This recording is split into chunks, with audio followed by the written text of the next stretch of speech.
મનપા નડિયાદ સફાઈ કર્મચારીઓનો મામલો સામે આવી રહ્યો છે। નડિયાદ મનપામાં સફાઈ કામદારોનો ભવ્ય વિજય। મનપા દ્વારા શરતોના આધારે સુખદ સમાધાન। નડિયાદ મનપા સફાઈ કર્મચારીઓના સંઘર્ષ આગળ ઝૂકી નડિયાદ મનપાની સામે સફાઈ કામદારોને એકતા લાવી સફળતા।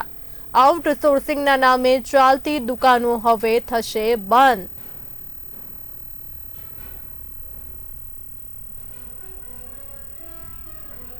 અમારે જે આ સફાઈ કર્મચારીઓને પાર્ટ ટાઈમ ફૂલ ટાઈમ સફાઈ કર્મચારીઓને નગરપાલિકામાંથી મહાનગરપાલિકા જ્યારે થઈ ત્યારે 1લી તારીખથી કોન્ટ્રાક્ટ એજન્સીમાં જે તબદીલ કરવાના હતા એનો વિરોધ અમે કર્યો હતો, જેનું આજે સુખદ સમાધાન થયેલ છે।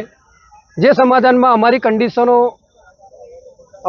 કોર્પોરેશન દ્વારા માનવામાં આવેલી છે અને તે કન્ડિશનો આધારે અમે આવતીકાલથી અમારી પોતપોતાની ફરજ ઉપર હાજર થઈ જઈશું। પ્રથમ શરત એવી છે કે અમારી જે સિનિયોરિટી છે, જે અમે 2014થી નોકરી કરી આજ દિન સુધી, એ અમારી સિનિયોરિટી સળંગ ગણવામાં આવશે।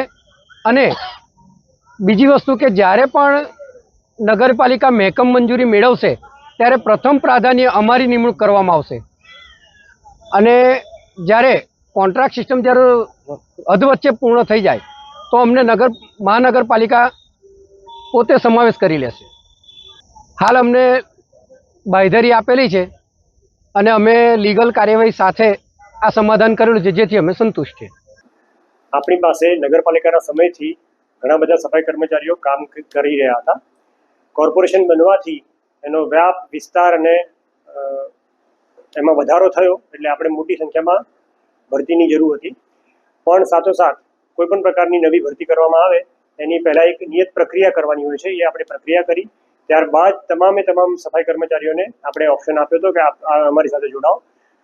કંઈક મિસઅન્ડરસ્ટેન્ડિંગ થવાથી ઘણા એમને થોડો સમય માટે કામથી અળગા રહ્યા, પણ અમે એમને સમજૂત કરેલા છે અને તમામ સફાઈ કર્મચારીઓ સમાધાન કરેલું છે અને પોતે કામ કરવા તૈયાર છે અને આજથી કામ કરવાનું એમને શરૂ પણ કરી દીધું છે।